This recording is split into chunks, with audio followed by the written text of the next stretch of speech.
सो इस एनिमे की स्टार्टिंग में हमें एक लाइन दिखाई जाती है। ऐसा कहा जाता है कि अगर आप किसी चीज या सामान का अच्छे से ख्याल रखो तो उस चीज के अंदर सोल आ जाती है, लेकिन उसी सामान को अगर आप कचरा समझकर फेंक दो तो उसमें क्या आता होगा। और इसके बाद हम एक शहर को देखते हैं जो कि काफी ज्यादा ब्यूटीफुल होता है। यहाँ पर सभी लोगों ने सफेद और साफ सुथरे कपड़े पहने हुए थे और ऐसा लग रहा था कि इस शहर में कचरे का नामो निशान नहीं है। और इसके बाद हम एक छोटी सी बच्ची को देखते हैं जिसकी नई डॉल थोड़ी सी फट जाती है। उसे सिलकर आराम से ठीक किया जा सकता है, लेकिन उसकी मोम का मानना था कि उस डॉल को सिलने के बाद वो अच्छी नहीं लगेगी और उस फटी डॉल को कचरे में फेंक दिया जाता है। और इसके बाद हमें फिर से एक लाइन देखने को मिलती है कि इंसान किसी भी चीज को बड़ी आसानी से कचरा बना देता है, जैसे कि वो बिल्कुल ही बेकार हो। और वो कचरा टनल से होते हुए एक ट्रक में इकट्ठा हो रहा था और वो सारे ट्रक इन कचरे को वेयर हाउस में ले जाने लगते हैं। और इसी बीच हम एक मास्क पहने हुए लड़के को भी देखते हैं और इसका नाम रूडो है। रूडो वेयर हाउस के अंदर जाकर कचरे में कुछ ढूंढने लगता है, लेकिन एक सिक्योरिटी गार्ड उसे पकड़ लेता है। ओए बच्चे, तुम यहाँ पर क्या कर रहे हो?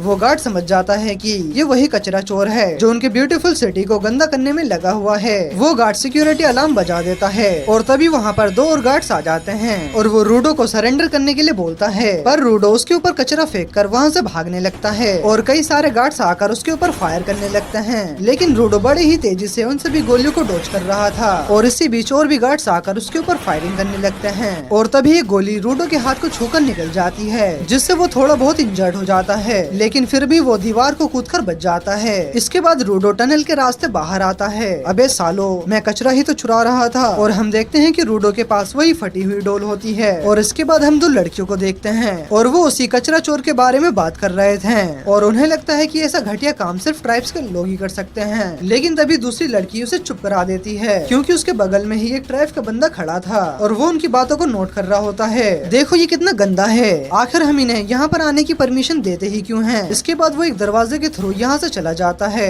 और हम देखते हैं कि ट्राइब और यहाँ के लोगों में जमीन आसमान का फर्क है और दोनों के बीच में एक बड़ी सी दीवार को खड़ी की गई है। एक तरफ अमीर लोग रहते हैं, वहीं दूसरी तरफ गरीब लोग। दीवार की इस तरफ वाले लोग भी कचरा चोर के बारे में ही बात कर रहे थे। वहीं रूडो जो कचरों में से चीजों को उठाकर लाया था वो उन्हें ठीक कर रहा था और तभी उसकी दोस्त वहाँ पर आती है और उसका नाम चीवा है। वो उसे डांट लगाते हुए कहती है, रूडो तुम फिर से कचरा चुराने गए थे। सिटी के लोग कचरे को लेकर बहुत ही ज्यादा सीरियस हैं और अगर गलती से उन्होंने उसे पकड़ लिया तो तुम्हें बहुत ही बुरी सजा मिल सकती है। वो लोग ऐसी चीजें भी फेंक देते हैं जो कि ठीक होती हैं। मुझे उनके लिए बहुत ही ज्यादा बुरा लगता है, तो मैं उन्हें ठीक करके बेच देता हूँ। इससे मुझे थोड़े बहुत पैसे भी मिल जाते हैं। और तभी वहाँ पर तीन लड़के आते हैं जो कि रूडो का मजाक उड़ाने लगते हैं। वो कहते हैं कि रूडो तुमसे बहुत ही ज्यादा बदबू आ रही है और चीवा तुम्हें इस जैसे घटिया इंसान के साथ नहीं घूमना चाहिए। अगर इसने तुम्हें गलती से छू लिया तो तुम बीमार पड़ जाओगी। और वो लड़का बताता है कि इस झोपड़पट्टी को अमीरों ने खुद से क्रिमिनल्स और कचरे को दूर रखने के लिए बनाया है। यहाँ पर सिर्फ वही लोग रहते हैं जो कि क्रिमिनल्स हैं या फिर उनके एंसेस्टर्स,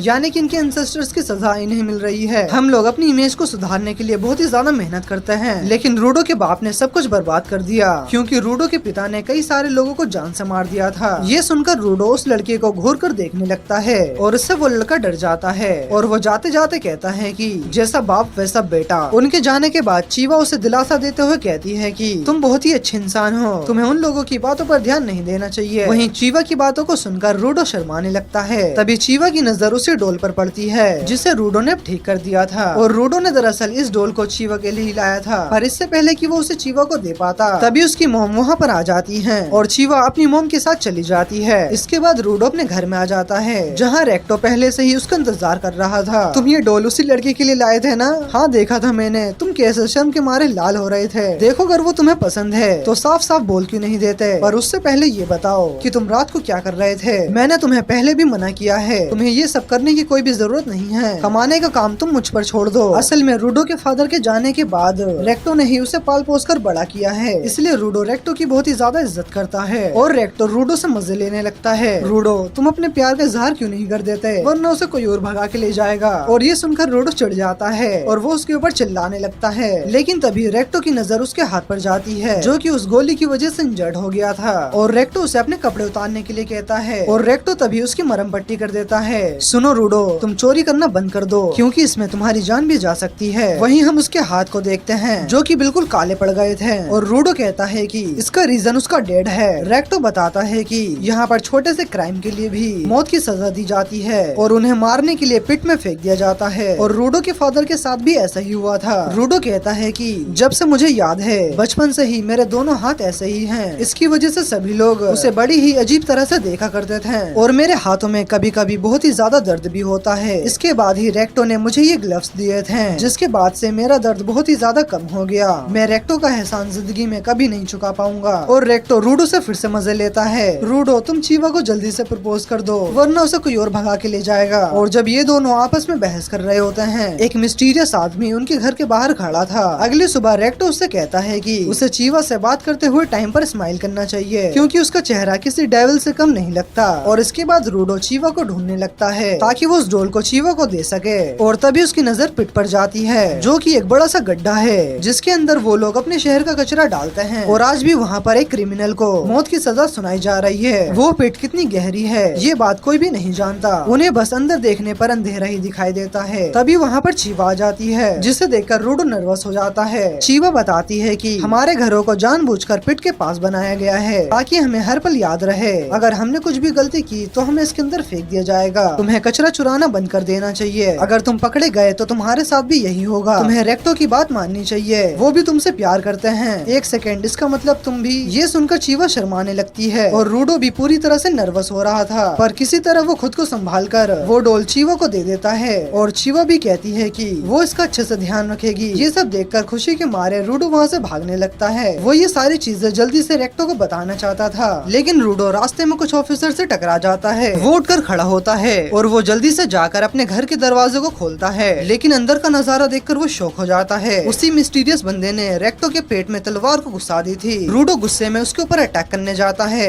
लेकिन वो बंदा उसे आसानी से पीट देता है और वो वहाँ से एक बुक को उठाकर जाने लगता है। तभी रेक्टो से आवाज लगाता है और उससे कहता है कि भागो यहाँ से, इस दुनिया को बदल दो तुम। लेकिन डर के मारे रूडो वहाँ से हिल भी नहीं पाता। तभी वहाँ पर कुछ ऑफिसर्स आ जाते हैं और रूडो को रेक्टो के मर्डर के लिए अरेस्ट कर लेते हैं। रूडो ने समझाने की कोशिश करता है कि ये काम मैंने नहीं किया, लेकिन किसी को भी उसकी बात पर यकीन नहीं होता और आसपास के लोग बात करने लगते हैं कि बेटा भी बाप की तरह ही किलर निकला। इसके बाद रूडो को पिट के पास ले जाकर रस्सियों से टांग कर बांध दिया जाता है और उसे रेक्टो के मर्डर के लिए मौत की सजा सुनाई जाती है। आसपास के सारे लोग नारे लगाने लगते हैं, हाँ हाँ फेंक दो इसे पिट में, हाँ फेंक दो इसे पिट में फेंक दो इसे। रूडो देखता है कि उसे सभी लोग बड़ी ही नफरत से देख रहे हैं और तभी उसकी नजर चीवा पर जाती है और वो उसे चिल्लाकर बताने लगता है कि रेक्टो को किसी और ने मारा है और वो उसका पता लगाए। लेकिन चीवा उसकी तरफ देखती भी नहीं है और वो भी कहती है कि कातिल का बेटा आखिर कातिल ही निकला और वो उसके डोल को फेंक कर वहाँ से चली जाती है। जब रूडो को नीचे गिराया जा रहा था तभी उसे रेक्टो का किलर दिखता है, पर इससे पहले कि वो कुछ कह पाता रूडो को नीचे गिरा दिया जाता है। जब वो नीचे गिर रहा था वो कसम खाता है कि मैं कसम खाता हूँ मैं इन सभी को नर्क में भेज दूंगा और जब तक मैं एक एक इंसान को नहीं मार देता मैं चैन से नहीं बैठूंगा। और ऐसा लग रहा था जैसे नफरत उससे निकल रही हो और वो नीचे गिरता ही जाता है। और कुछ समय के बाद रूडो को होश आता है और उसके चारों तरफ सिर्फ कचरा ही कचरा था। उसकी नजर जहाँ तक भी जा रही थी उसे कचरे के अलावा और कुछ नहीं दिखता। तभी उसके पीछे कोई चीज हिलती है और तभी उसके पीछे एक बड़ा सा क्रिएचर आ जाता है जो कि कचरे से बना था। रूडो उस मॉन्स्टर से बचकर भागने लगता है, लेकिन तभी वो मॉन्स्टर चिल्लाकर वहाँ पर कई सारे ट्रैश मॉन्स्टर्स को बुला लेता है और दो मॉन्स्टर रूडो को घेर कर उसके ऊपर अटैक कर देते हैं। रूडो बहुत ही ज्यादा कंफ्यूज था, उसे ये समझ में नहीं आ रहा था कि आखिरकार कचरा उसके ऊपर हमला कैसे कर सकते हैं। और वो उन मॉन्स्टर से बचने के दौरान उसे एक ह्यूमन का स्कल दिखता है और वो समझ जाता है कि यहाँ पर गिरे हुए इंसानों के साथ क्या होता है। तभी रूडो वहाँ से नीचे गिर जाता है और यहाँ की हवा बहुत ही ज्यादा पोल्यूटेड होती है, जिसकी वजह से वो यहाँ पर ढंग से सांस नहीं ले पा रहा था। रूडो इन मॉन्स्टर से बचने के लिए किसी सेफ जगह को ढूंढने लगता है, लेकिन आसपास देखने पर उसे छुपने की कोई भी जगह नहीं दिखती और अब रूडो को लगने लगता है कि वो यहाँ से बचकर भाग नहीं सकता। लेकिन तभी रूडो को रेक्टो की बात याद आती है और वो बिना उसका बदला लिए मरने वाला नहीं था। जिसने रेक्टो को मारा और जिन्होंने उसे यहाँ नर्क में फेंक दिया वो उन सभी को मार डालेगा। और जब वो ये सब कुछ सोच रहा था और तभी एक मॉन्स्टर उसकी तरफ आने लगता है और रूडो बहुत ही ज्यादा गुस्से में होता है और रूडो एक मेटल पाइप को उठाकर उस मॉन्स्टर के सर पर मारकर उसे दूर कर देता है। और वहीं इन सभी चीजों के दौरान एक बंदा रूडो के ऊपर नजर रख रहा होता है। वहीं रूडो अपने मेटल पाइप से उन मॉन्स्टर से लड़ने की कोशिश कर रहा था, लेकिन वो उनका कुछ ज्यादा खास नहीं बिगाड़ पाता। तभी एक मॉन्स्टर उसके ऊपर हमला करता है और रूडो उड़ता हुआ काफी दूर जाता है। उस कचरे के ढेर में उसे एक स्टॉप का साइन मिलता है जिसे वो मॉन्स्टर के ऊपर फेंक देता है और फाइनली उसे थोड़ा बहुत डैमेज कर पाता है। लेकिन वहाँ की टॉक्सिक हवा की वजह से वो ज्यादा देर तक ऐसे नहीं लड़ सकता था और उसको कमजोर पड़ता हुआ देखकर दोनों मॉन्स्टर उसके ऊपर एक साथ अटैक करते हैं। और तभी रूडो को एक मेटल की शीट मिल जाती है जिसकी मदद से वो एक मॉन्स्टर को बीच में से ही काट देता है और एक ब्लास्ट के साथ वो मॉन्स्टर वहीं पर मारा जाता है। रूडो को यकीन नहीं होता कि उसने एक ट्रेश मॉन्स्टर को मार दिया, लेकिन तभी एक और मॉन्स्टर उसके सामने आ जाता है और ये वाला मॉन्स्टर पिछले वाले से कहीं ज्यादा बड़ा था। तो रूडो उससे बचकर दूर भागने लगता है, लेकिन वो मॉन्स्टर अपने पैर से जमीन पर अटैक करता है और शॉक वेव की वजह से रूडो गिर जाता है और वो सीधा उसी इंसान के सामने गया था जो कि उसे दूर से देख रहा था। वो बंदा पहले रूडो को उठाकर एक खींचकर लात मारता है और फिर वो उसे एक जबरदस्ती गैस मास्क पहना देता है। रूडो उस बंदे को थैंक्स कहता है और फिर उससे पूछता है कि वो लोग आखिर हैं कहाँ और ये मॉन्स्टर्स क्या चीज हैं, लेकिन वो बंदा उसे इशारे करके चुप रहने के लिए कहता है। लेकिन ये देखकर रूडो भड़क जाता है और जोर जोर से चिल्लाने लगता है। वो कहता है कि पहले तो मुझे यहाँ पर फेंक दिया गया और फिर उसके ऊपर ये मॉन्स्टर्स मेरे ऊपर हमला करने लग गए। आखिरकार यहाँ ये सब क्या चल रहा है। उसकी बड़बड़ सुनकर उस बंदे को भी गुस्सा आ जाता है और वो भी उल्टा उसके ऊपर चिल्लाने लगता है। वो उससे कहता है कि तुम लोगों ने ही ये कचरा यहाँ पर फेंका है और मैं तुम्हें कब से चुप रहने के लिए बोल रहा हूँ, पर अब उस ट्रेश मॉन्स्टर ने हमें सुन लिया। वो कचरे से बने हुए मॉन्स्टर्स हैं, तो तुम उन्हें ऐसे ही खत्म नहीं कर सकते और ये मॉन्स्टर्स लोगों के साउंड पर रिएक्ट करते हैं, इसलिए मैं तुम्हें कब से चुप रहने के लिए बोल रहा था, पर तुमने सब कुछ बिगाड़ दिया। ये सब तुम्हारी गलती है। यहाँ के ट्रेश मॉन्स्टर्स बहुत ही ज्यादा खतरनाक है, इसीलिए मैं उनसे बचना चाहता था, पर तुम्हारे चिल्लाने की वजह से सारा काम खराब हो गया। इसके बाद वो बंदा अपने अम्ब्रेला में येलो कलर की एनर्जी डालता है और रूडो के सामने उसके अम्ब्रेला का फॉर्म चेंज हो जाता है और जब एक मॉन्स्टर उसके ऊपर अटैक करने के लिए आता है, वो बंदा अपने अम्ब्रेला को स्पिन करके उसके टुकड़े टुकड़े करने लगता है। रूडो देखता है कि उसके अटैक के बाद वो मॉन्स्टर्स रीजनरेट नहीं हो पा रहे थे और वो मॉन्स्टर राख में बदल जा रहे थे। उसे समझ में नहीं आता कि आखिरकार उस अम्ब्रेला में स्पेशल क्या है और इसके बाद उसके सामने बहुत सारे ट्रेश बीस्ट आ जाते हैं और वो बंदा अटैक करने के लिए रेडी हो जाता है और वो काफी तेजी से उन मॉन्स्टर्स को मारने लगता है और वो कुछ ही सेकंड्स में उन सभी बीस्ट को मार गिराता है जैसे वो उसके लिए कुछ भी ना हो। उसकी पावर्स को देखकर रूडो शॉक में था और वो सोचता है कि अगर उसके पास इस अम्ब्रेला जैसी पावर्स होती तो वो उन कमीनों को मौत के पास भेज देता। तभी एक मॉन्स्टर उसके ऊपर एक लिक्विड से अटैक करता है पर इसे भी वो बंदा अपने अम्ब्रेला की मदद से ब्लॉक कर देता है, जिसके बाद वो अपने वेपन को और भी ज्यादा ट्रांसफॉर्म कर लेता है और एक पावरफुल अटैक करके उसके टुकड़े टुकड़े कर देता है और इस तरह से वो सभी मॉन्स्टर्स मारे जाते हैं। सभी मॉन्स्टर्स को ठिकाने लगाने के बाद वो रूडो के पास जाता है और अपना मास्क उतार कर खुद के बारे में बताता है। वो उसे बताता है कि उसका नाम इंजन है और वो एक क्लीनर ग्रुप का मेंबर है, लेकिन मास्क उतारने की वजह से इंजन को भी सांस लेने में दिक्कत होने लगती है। लेकिन रूडो की हालत कुछ ज्यादा अच्छी नहीं थी और वो वहीं पर बेहोश होकर गिर जाता है और इसके बाद हम रूडो का एक फ्लैशबैक देखते हैं जहाँ पर वो कुछ बच्चों से लड़कर आया था। उसने उनसे कहा था कि चीजों में भी जान होती है और वो बच्चे उसके ऊपर हंसने लगे। रेक्टो पूछता है क्या बदले में तुमने भी उन्हें मारा, जिस पर रूडो मना कर देता है। रेक्टो कहता है कि ये तुमने अच्छा किया। दरअसल रेक्टो ने ही रूडो को बताया था कि अगर तुम किसी भी चीज का अच्छे से ख्याल रखो तो उसमें सोल आ जाती है, तो रूडो को लगा कि उनमें जान आ जाती होगी। रेक्टो कहता है कि ये तो बस एक पुरानी कहानी है, लोगों ने बस अपनी चीजों का ख्याल रखने के लिए इस कहानी को बनाया होगा, पर मैं इस बात पर यकीन करता हूँ जैसे कि इस टॉवल में भी सोल है जो तुम्हें इतने अच्छे से साफ कर देता है। रूडो पूछता है कि तो उस कुर्सी या फिर उस टेबल में भी सोल होगी। रेक्टो हंसते हुए बोलता है हाँ हो सकती है। रूडो पूछता है कि क्या इन ग्लव्स में भी अगर तुम इनका अच्छे से ख्याल रखोगे तो कुछ टाइम के बाद इनमें भी सोल आ जाएगी और इसके बाद चेन शिफ्ट हो जाता है और वहीं रूडो को होश आता है तो वो देखता है कि वो चेन से बंधा हुआ था। दरअसल इंजन ने ही उसे चेन से बांधा था और वो उसे घसीट कर ले जा रहा होता है। रूडो कहता है कि मुझे छोड़ दो, मुझे वापस से ऊपर जाना है। तो इंजन कहता है कि ये तो अब इम्पॉसिबल है, उस ऊपर वाली जगह को हम स्फीयर कहते हैं और वहाँ से आने वाले लोगों को स्फेराइट, तो तुम क्या इतने ऊपर उड़कर जाओगे, और वैसे भी वो जगह हमेशा मूव करती रहती है। तो अगर मैं आसान शब्दों में कहूँ तो ऊपर जाना अभी के लिए इम्पॉसिबल है, तुम ये ख्याल अपने मन से निकाल दो। रूडो बोलता है कि मैं वापस जाऊंगा चाहे कुछ भी हो जाए, और तुमने कहा कि ये भी पॉसिबल नहीं है, मतलब तुम कुछ तो जानते हो कि ऊपर कैसे जा सकते हैं। मुझे इस दुनिया के बारे में जानना है, उस मॉन्स्टर के बारे में भी और तुम्हारी उस पावर के बारे में भी। मैं भी इस पावर का यूज करके स्फीयर पर रहने वाले उन कमीनों को मार दूंगा और तुम जब तक मुझे सब कुछ बता नहीं देते मैं चुप नहीं बैठूंगा। इंजन कहता है कि ठीक है मैं तुम्हें सब कुछ बताऊंगा और वो रूडो को घसीट कर एक खाली जगह पर ले जाता है जहाँ पर एक घर था और इंजन रूडो को वहीं पर छोड़कर जाने लगता है। उस घर में से कुछ लोग निकलकर बाहर आते हैं। एक आदमी रूडो के पास आकर पूछता है कि बच्चे तुम कहाँ से आए हो, ऊपर से आए हो क्या? रूडो कहता है कि हाँ मैं ऊपर से आया हूँ। ये सुन के वो सब लोग अपने मास्क को फेंक देते हैं और बोलते हैं कि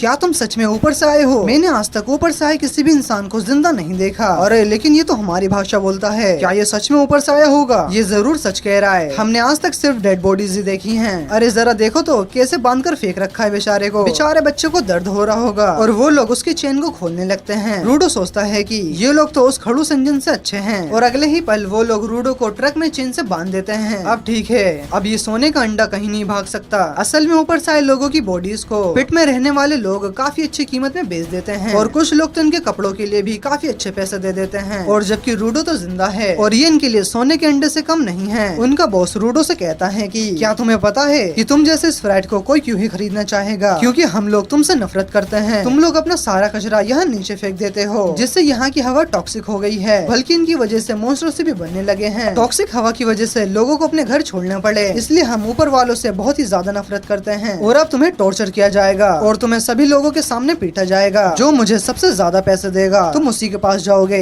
इसके बाद वो बंदा बहुत सारा कचरा निकाल कर रूडो के मुंह में ठूसने लगता है। उसे लग रहा होता है कि रूडो की जिंदगी स्फीयर पर बहुत ही अच्छी होगी, तो ऐसा कचरा खाकर उसकी सारी हिम्मत ही टूट जाएगी। लेकिन जब वो उसके मुंह में कीड़े को ठूस रहा होता है तभी रूडो से दांत काट लेता है और उसकी उंगलियों में सिर्फ हड्डियां ही बचती है और वो दर्द के मारे चिल्लाने लगता है। रूडो पड़े हुए कूड़े को खाने लगता है और वो कहता है कि ये चीज अभी भी खाने के लायक है। जब मैं स्फीयर पे था तब भी मेरे साथ भेदभाव ही किया जाता था और यहाँ पर भी वही हो रहा है। मेरी जिंदगी बिल्कुल भी नहीं बदली। और वो गुस्से से पागल होने लगता है और वो बिल्कुल भी अपने होश में नहीं था। वहीं दूर से एंजन सारी चीजें देख रहा था और वो रूडो की ताकत को देखकर काफी ज्यादा इम्प्रेस हो जाता है। उसके अंदर से रेड कलर का ऑरा निकलने लगता है। रूडो जब अपने सामने की चेन को पकड़ता है वो अचानक से ही ग्लो करने लगती है और हमें पता चलता है कि स्फीयर पर ऐसे लोगों को जो ऑब्जेक्ट्स को पावर देकर उनका यूज कर सकते हैं उन्हें यहाँ पर गिवर्स कहा जाता है। जो चेन रूडो ने पकड़ी हुई थी वो ट्रांसफॉर्म हो जाती है। वो सबके सब रूडो से डरने लगते हैं, लेकिन उनका लीडर उन्हें याद दिलाता है कि अगर हम उससे उस चेन को छीन लेते हैं तो वो अपनी पावर्स का यूज नहीं कर पाएगा। और वो सबके सब लोग उसके हाथ से चेन को निकालने में कामयाब हो जाते हैं, लेकिन इससे कोई भी फर्क नहीं पड़ता। रूडो एक टायर को उठाकर उसे भी ट्रांसफॉर्म कर देता है और ये देखकर सभी के सभी लोग काफी ज्यादा शॉक हो जाते हैं, क्योंकि गिवर्स एक से ज्यादा ऑब्जेक्ट का यूज नहीं कर सकते हैं। और वो उस टायर की मदद से उन सभी को पीट डालता है और अब सिर्फ उनका लीडर बचा था। वो उसे मारने के लिए जाने लगता है। लीडर के पास बचने का कोई भी तरीका नहीं था, तो वो उल्टा रूडो को गाली देने लगता है, जिससे रूडो को और भी ज्यादा गुस्सा आ जाता है और वो जैसे ही उसे मारने वाला था लेकिन इंजन बीच में आकर उसे रोक देता है। जिसके बाद रूडो को होश आता है। उसे कुछ भी याद नहीं होता कि यहाँ ये सब हुआ क्या और उसने ये सब कैसे किया, पर ये सब कुछ शायद उसके ग्लव्स की वजह से हो रहा था। चलो अब तो ये पता चल गया कि तुम एक गिवर हो और मुझे माफ करना, तुम्हें यहाँ पर छोड़कर जाना पड़ा। तुम्हारी ताकत के बारे में जानना जरूरी था। मैं तुम्हें सब कुछ बताऊंगा, लेकिन उसके लिए तुम्हें क्लीनर्स को ज्वाइन करना होगा। क्लीनर्स दरअसल यहाँ पर एक ऐसी ऑर्गेनाइजेशन है जो कि सरफेस पे रहने वाले मॉन्स्टर्स को खत्म करती है और यहाँ पर गिवर्स बहुत ही ज्यादा रेयर होते हैं। लेकिन रूडो क्लीनर्स को ज्वाइन करने से मना कर देता है। उसके बाद एंजन एक और क्लीनर से बात कर रहा था जिसका नाम जेंका है। वो जेंका को बताता है कि कचरे के